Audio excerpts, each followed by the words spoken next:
Kopi ada di rumah, kembali lagi bersama kita berdua. Ada yang ganteng, Kak Dimas Sufi, dan yang cantik, Vici Mahardika.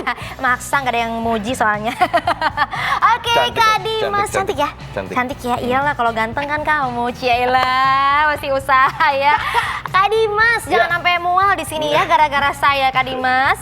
Ini kalau ngobrol lagi nih masalah karir Kak Dimas sendiri, awalmu asalnya bisa terpikirkan untuk menjadi musisi deh ya, itu gimana ceritanya? Awalnya sih belajar main gitar dulu malahan. Main gitar dulu. Usia berapa tuh, Kak? SMP kali ya. Oke, SMP. SMP usia berapa ya? Iya itu kayak ala anak band-band gitu kan. Gitu-gitu. Cuman lama-lama nggak ada lagu yang bisa dinyanyiin. Ketika udah bisa main gitar, chord-chordnya udah bisa, terus nggak ada lagu yang bisa dinyanyiin. Emang nggak, maksudnya nggak suka kayak Naif kah atau iya, Peter maksudnya Pan? Agak sulit kan, maksudnya kalau ngeliat zaman dulu kan ada buku apa sih ya, harus susah banget ini. Akhirnya lama-kelamaan, udahlah nyanyi lagu sendiri aja. Dari situ tuh mulainya. Berarti langsung bikin sendiri, lagu sendiri? Iya, daripada nggak bisa main gitar, nggak bisa nyanyi kan. Tapi serius Kak, udah bikin lagu, itu masih belasan tahun berarti lah ya? Iya, tapi lagu ya masih apa gitu waktu itu yang dibuat? Masih inget nggak tuh? Enggak sih, udah nggak inget lah. Udah nggak inget ya? Cuman chordnya sih masih inget sih, cuman Masih lagunya udah nggak inget. Pasti waktu itu kayak baru-baru kayak ngerasa falling in love kan, terus bikin lagunya cinta monyet gitu, ala-ala pakai gitar buat modusin cewek, bener ya? Lala, ketebak banget deh, anak SMP punya.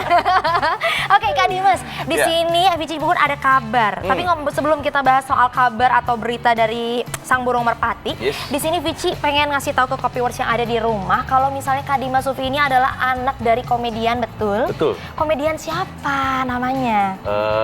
Nurul Komar, Haji Komar sih biasanya. Haji Komar. Kamu tahu nggak Copywords? Kalau kamu misalnya belum tahu, harus tahu sih, pastinya pada tahu ya. Karena ini melegenda banget. Biasanya kalau ngeliat bibir saya, biasanya inget bapak saya. 11-12 jangan-jangan. Itu bukan Vici yang bilang loh. Searching sekarang juga apakah Dimas Sufi mirip dengan Pak Haji Komar atau tidak. Nah itu dia. Tapi kalau sang ayah menjadi komedian, nah kalau Kak Dimas Sufi memilih untuk menjadi seniman, musisi. Itu ya. Katanya tadi porsinya beda-beda.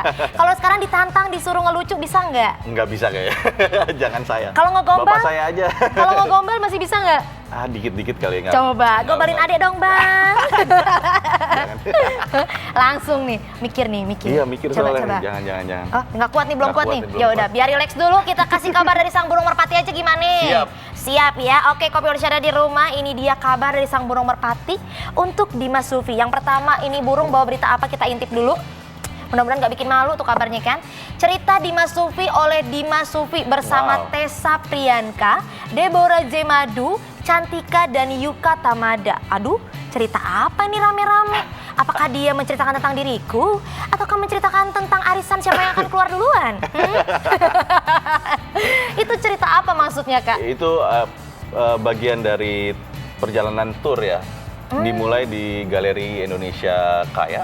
Waktu itu awal mulanya kita opening di sana sebagai awal mula tour Dimas Sufi di tahun 2020. Tahun 2020 udah langsung tour? Dibukanya sih 2019 akhir kemarin Desember, cuman untuk rencananya di tahun ini akan ada nanti tour namanya Cerita Dimas Sufi. Gitu. Namanya Cerita Dimas Sufi itu berarti dari awal perjalanan apa gimana?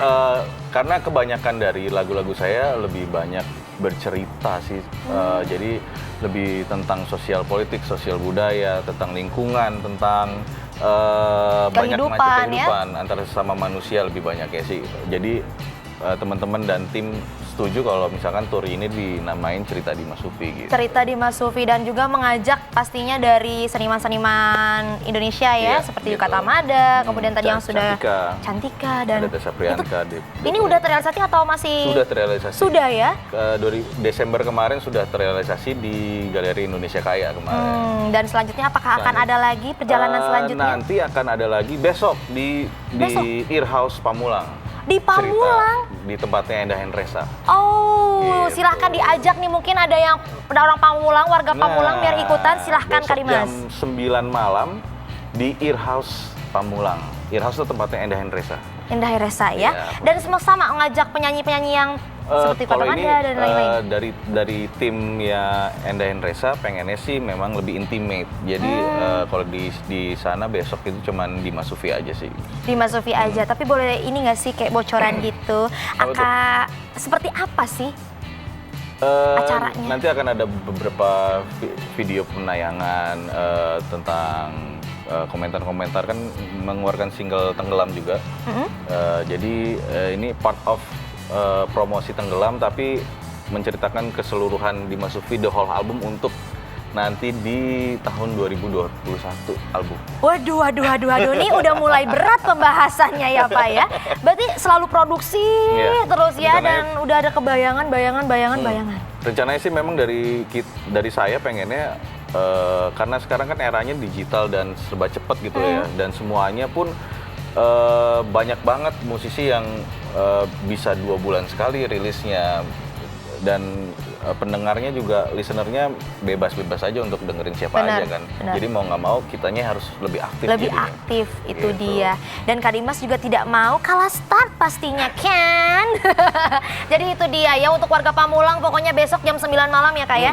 Merapat kalau pengen ketemu sama Kak Dimas Sufi. Nah selanjutnya ini juga masih ada lagi kabar dari sang burung merpati.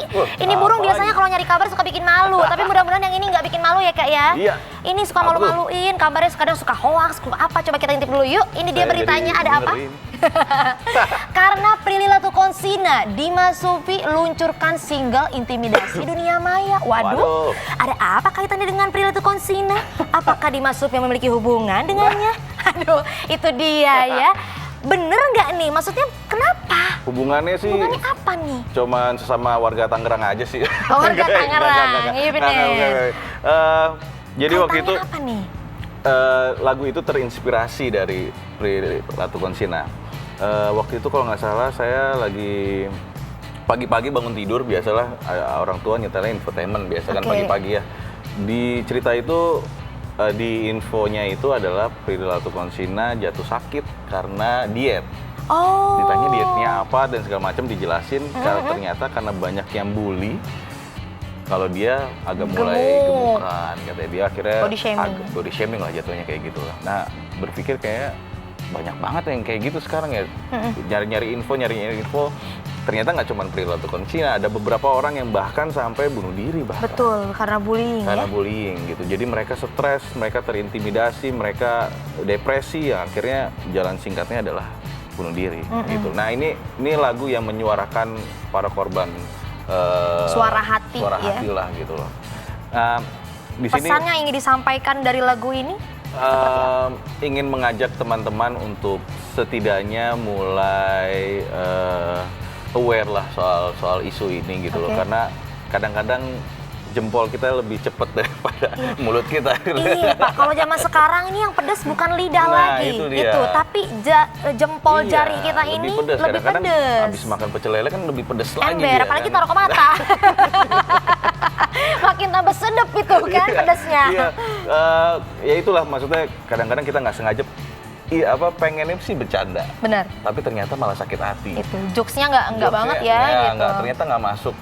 Kita kan nggak pernah tahu isi perasaan orang lain bagaimana, kondisinya bagaimana, kita nggak pernah tahu. Nah ini ngajak teman-teman untuk setidaknya mulai aware terhadap hal itu ya, dan kalau bisa ya udah positive thinking aja, tebarkan kebaikan. Dan luar biasa sekali dari karya-karya Dimas Sufi ini, kalau Vici lihat lagi memang mengandung makna dan arti sendiri. Iya kan, ada kayak filosofinya, maknanya yang harus wajib untuk kamu ketahui. Makanya dicek sekarang lagu-lagunya di mana Kak? Nah, bisa dicek di mana-mana sebenarnya.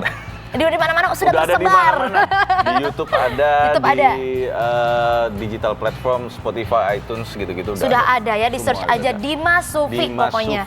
Langsung muncul ke sana ya. Instagram juga ada. Itu, Instagramnya di mana Kak? Instagram. Nih dia di bawah langsung. Betul ya, Dimas Sufi tuh langsung dicek sekarang juga.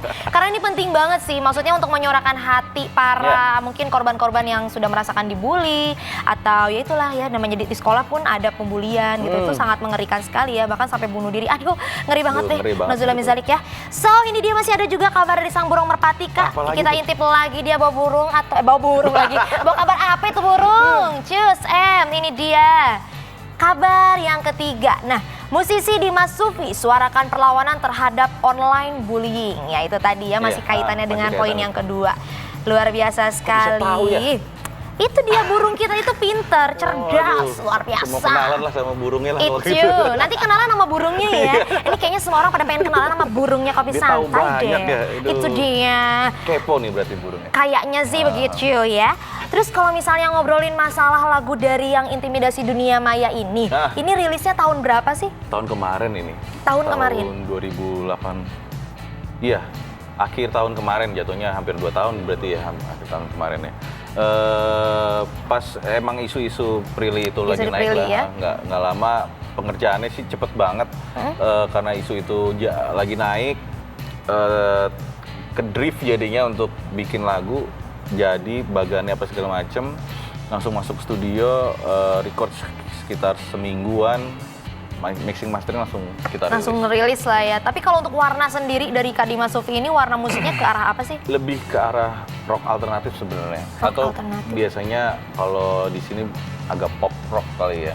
Karena rocknya tuh masih bisa dinyanyikan bareng-bareng lah intinya. Tidak yang enggak gitu ya. Gitu. Tapi masih bisa dinikmati. Iya benar. Alasan Kak Dimas Sufi memilih jalur musik untuk dijadikan sarana sebagai yaitu wadah untuk bercerita sendiri, kenapa? Satu, karena banyak orang bilang musik itu adalah bahasa yang universal. Kedua adalah memang saya karena backgroundnya mungkin ada apa ya, background saya kan keluarga saya berpisah, divorce, bercerai. Jadi ada kadang-kadang di dalam diri saya ada sesuatu yang belum bisa diungkapkan. Nah, tapi lewat musik ini menurut saya bisa ngungkapin apa aja gitu. Kayak curhat, tempat untuk nulis, bercerita. Dan saya nggak terlalu peduli orang akan ngomong apa, karena setiap lirik yang saya tulis, saya serahkan lagi ke pendengar, bagaimana dia meresponnya, menerjemahkannya kayak seperti apa gitu, kayak gitu. Jadi ya enak banget lah. Kenapa emang udah kayak tumpah aja gitu, semua dijadi musik, dan membawakannya sendiri pun ya memang ini cerita gue gitu kan, ini curhatan gue atau isi hati, dan semuanya mengandung makna. Luar biasa sekali, ini sangat menginspirasi. Lagi-lagi Vici bertemu dengan orang yang sangat luar biasa hari ini. Aduh, abis ini akan ada suara-suara hati apa nih dari Kak Dimas Sufi untuk Vici, ya kan? Itu dia nih, anak nanya mulu katanya sampai puyeng ya. Oke Kak Dimas Sufi, nanti kita akan lanjut lagi berbincang, dan di sini juga Vici mau ngingetin buat kamu yang ada di rumah yang pengen ngobrol-ngobrol sama Kak Dimas Sufi secara langsung, boleh banget dicatat dulu nomor teleponnya baik-baik di 0813 8863 3572, karena nanti Vici bakalan balik lagi buat ngobrol sama kamu yang ada di rumah. Langsung juga bareng sama Kak Dimas Sufi pastinya ya. So, kita nikmatin dulu lagu berikut ini sebelum kita telepon-teleponan. Check it out.